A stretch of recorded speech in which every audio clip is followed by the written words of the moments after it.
मसला यही है कि अगर हम आवाज़ उठाएं तो दिखाएगा कौन। जीडीपी जितनी गिर रही है उससे ज़्यादा हमारे मुल्क की मीडिया गिर गई है और मीडिया को मुकम्मल तौर से मैनेज किया जा रहा है। ये सब पे वाज़े है। परसों के सुप्रीम कोर्ट के बयान के हिसाब से पूरे हिंदुस्तान को ही नहीं पूरी दुनिया को ये मालूम है कि हमारे मुल्क में मीडिया को ज़्यादातर रेंगने पर नहीं, लेट करके सीने के बल चलने पर मजबूर कर दिया गया है। ऐसे में नौजवानों के पास एक ही तरीक़ा है, एक ही रास्ता है और वो है social media. YouTube, WhatsApp, Facebook और अदर दूसरे सोशल मीडिया के ज़राए को इस्तेमाल करके सरकार तक और लोगों तक अपनी बात को, अपनी आवाज़ को पहुंचाना बहुत ज़्यादा ज़रूरी है। ऐसी ही कुछ बातें करने के लिए मैं दावत दे रहा हूं मोहम्मद सरफराज आलम साहब को।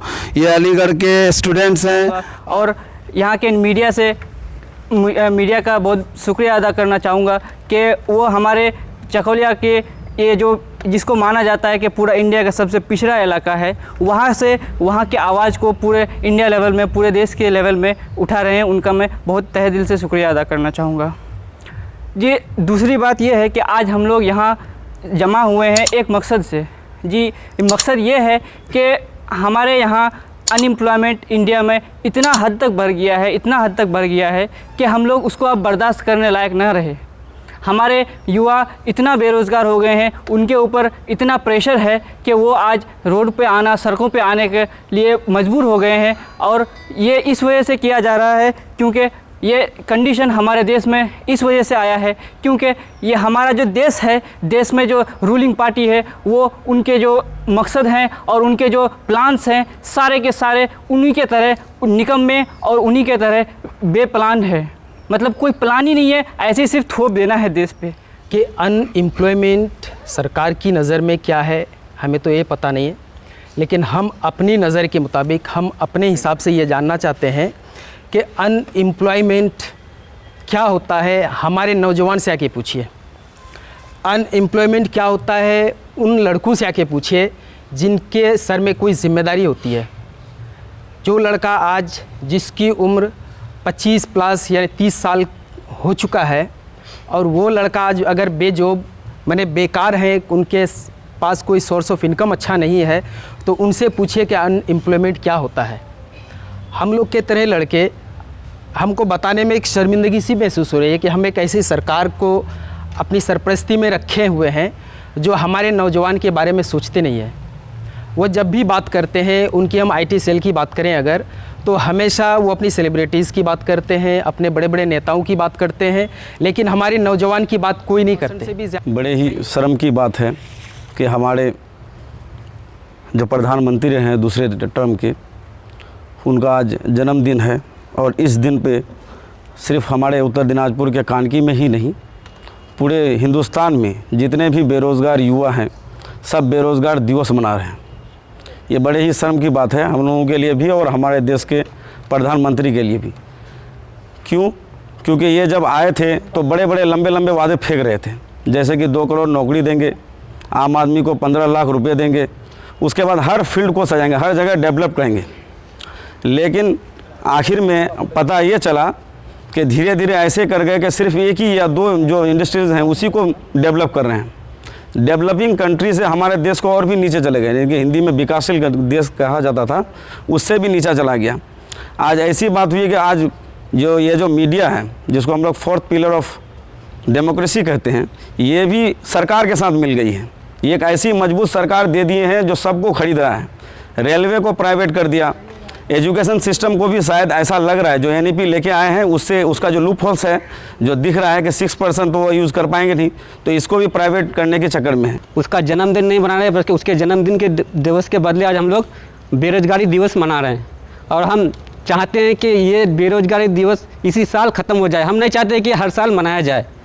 ये जितना मतलब जो अनएम्प्लॉयमेंट है ये ख़त्म हो जाए। हम लोग हर साल बेरोजगारी दिवस नहीं मनाएं, बल्कि मोदी जी कुछ ऐसा कर दे हम लोगों के लिए कि हम लोग हर साल उसके इस दिन को जन्मदिन मनाएं। हम लोग नहीं चाहते हैं कि उसकी इस जन्मदिन के दिन को बेरोजगारी दिवस मनाएं। तो सबसे पहले तो मैं आप सबों का शुक्रिया अदा करना चाहूँगा, ख़ास करके सारे जो यहाँ पे मीडिया के पर्सन्स हैं। आज हम सबको जानते हैं कि आज 17 सितंबर मोदी जी इसी दिन पैदा हुए थे, हमारे इस हिंदुस्तान में जन्मे थे, जिस हिंदुस्तान को आज हम देख रहे हैं, शायद हम में से किसी ने तो ऐसे हिंदुस्तान का सपना नहीं देखा था। जिस हिंदुस्तान में आज हम लोग रह रहे हैं, शायद जब हम लोग आज़ाद हुए थे, जो हमारे एंसेस्टर्स एंड फोरफादर्स थे, उन्होंने एक सपना अलग देखा था कि हमारा हिंदुस्तान जो सोने की चिड़िया थी, जिनको अंग्रेज़ों ने लूटा, फिर एक बार आज़ादी के बाद सोने की चिड़िया बनेगी।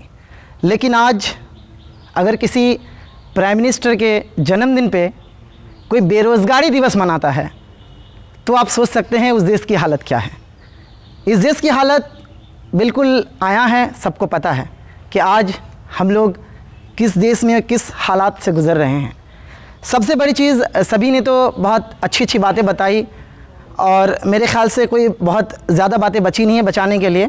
सबसे यहाँ जो बड़ी बात है वो रोज़गार की बात है।